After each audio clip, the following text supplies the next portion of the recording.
House Speaker Jcn Moultrie, the latest to speak out on the government's 2021-2022 budget. Those responsible for that fire over on Acklands have their day in court, and the Bahamas supporting CARICOM's food warning label campaign. Good evening, everyone. I'm Lissy Bastian with your JCN News for this Friday, May 28th. Thanks for staying with us. House Speaker and current independent Member of Parliament for the Nassau Village constituency, Jcn Moultrie, hitting out at the government's 2021-2022 budget communication, Accelerating Recovery from Restoration to Growth, presented in Parliament this past Wednesday by Minister of Finance, Prime Minister Dr. Hubert Minnis. Speaker Moultrie telling reporters today that the revenue projections are unrealistic and contends they are a political mirage. The Speaker made his comments while telling the media that he intends to run in the upcoming 2022 general elections as an independent candidate. The last Speaker that had control of this Parliament was Sir Clifford Darling in 1985. Ever since, at that time, the national debt was $500 million. Now, since that control of Parliament has been evaporated by the executive branch, the national debt has grown to almost $10 billion. And if you listen to the budget speech just recently, it's due to increase even more significantly than is being projected. I can forecast that the revenue projections are unrealistic.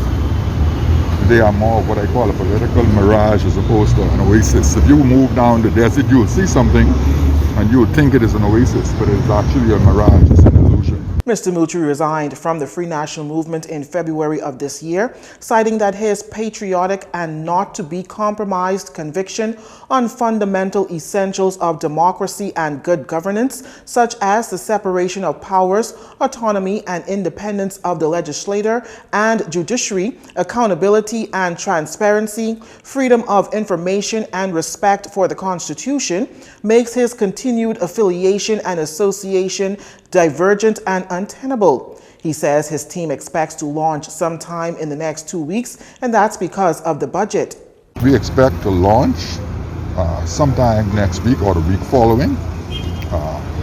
Because of the budget debate now, we were planning to launch in mid-June.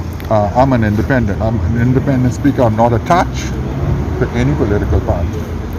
And I believe that is the way the speaker should be. In the Commonwealth Parliamentary Association, all the nations are moving towards an independent speaker. And we're beginning to see in the Bahamas now, for obvious reasons, the speaker should not be attached to the majority party, because the majority party would influence the speaker's decision if he is attached to the majority party. Speaker Moultrie says as it stands now, the executive branch has a strangled hold on the legislative branch and says this. Right now, in the Bahamas, the executive branch has a stranglehold on the legislative branch. You can't do anything in this branch of the government unless you get the approval from the cabinet, which is absurd. We have three arms of government. The legislative branch is the voice arm of government. You cannot be an executive unless you are elected in the House of Assembly or appointed in the Senate. So the voice arm of the government is the legislative branch. The women allegedly responsible for last week's early morning fire over on Acklands that completely destroyed a building that housed the island's National Insurance Board office and the 700 Wines and Spirits store had their day in court this afternoon. Our Tyler Simnett went to the court today and files this report.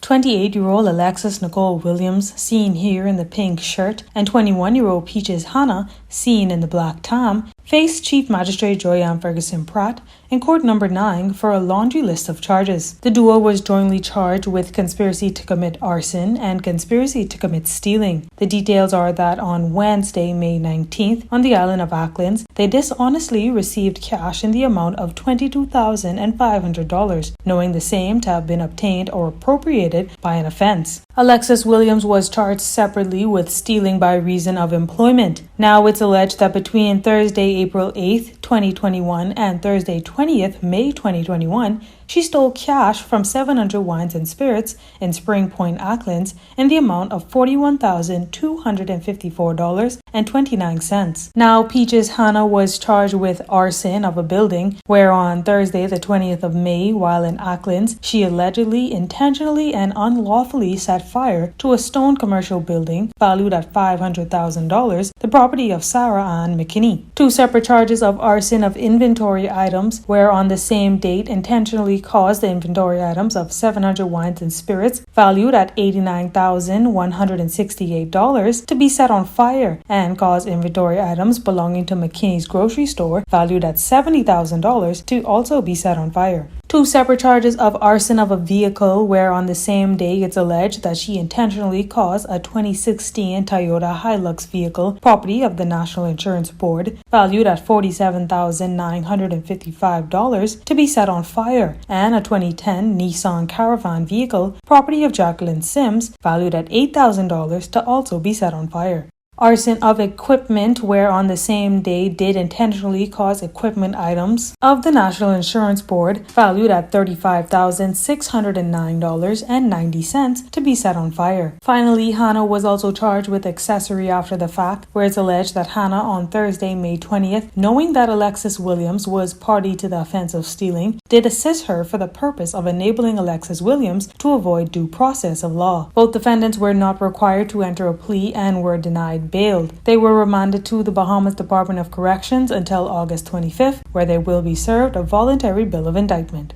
For Jcn News, I'm Tyler Simonet. The nation's chief giving an update on the marijuana bill and what can be expected.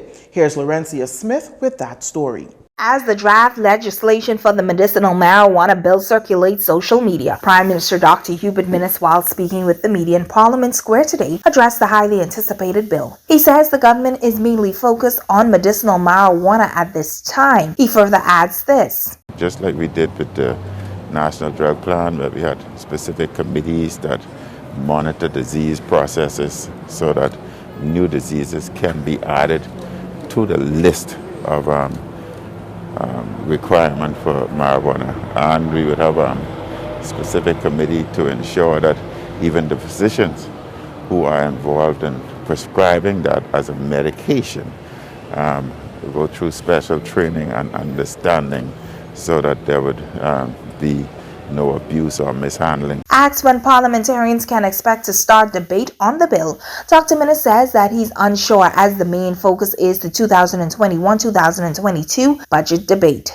We would meet as a grouping, ministers, parliamentarians, and we would prepare to present our budget and our future plan for the Bahamian people. And we would be specifically concentrating on delivering making available at least about $50 million annually for young people and for Bahamians at large, so that they can use that to invest and start their entrepreneurship in businesses that they want to. The Prime Minister notes that the bill isn't complete as yet, even though the draft was circulated on social media, revealing talks of the hot button topic.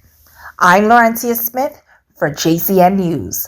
As the region continues to struggle with the negative impacts of non-communicable diseases, hundreds of Caribbean health professionals are supporting the introduction of front-of-package warning labels for packaged foods ahead of a Monday, May 30th voting deadline. Jarino Saunders has more on this initiative.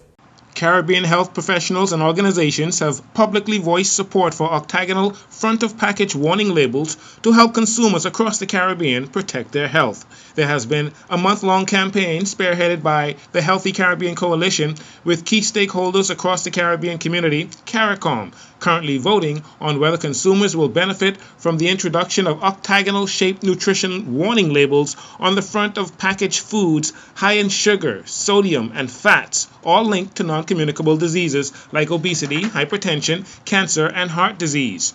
During a regional virtual meeting on the urgency to introduce the new labeling system, Sir Trevor Hassel, a doctor from Barbados, who is also president of the HCC, says the coronavirus has exposed the susceptibility of many Caribbean citizens and national health programs. COVID-19 has shown the significantly increased vulnerability of people living with NCDs and revealed inequities and shortcomings in implementation of comprehensive national responses to NCD prevention and control. This is particularly evident in the area of food consumption, where the overconsumption of widely accessible, cheap, heavily marketed, poorly labeled, processed and ultra-processed packaged foods, high in sugars, salts, and fat, contributes to unhealthy diets.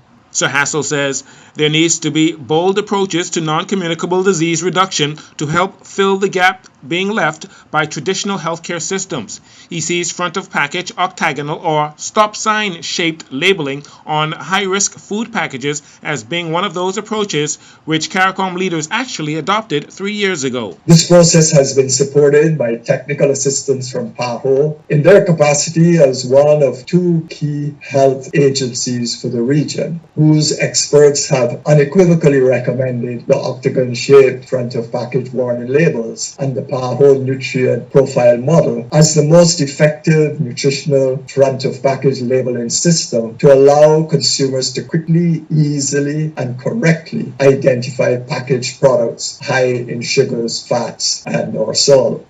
Non-communicable diseases represent 78% of all deaths and 76% of premature deaths in the region.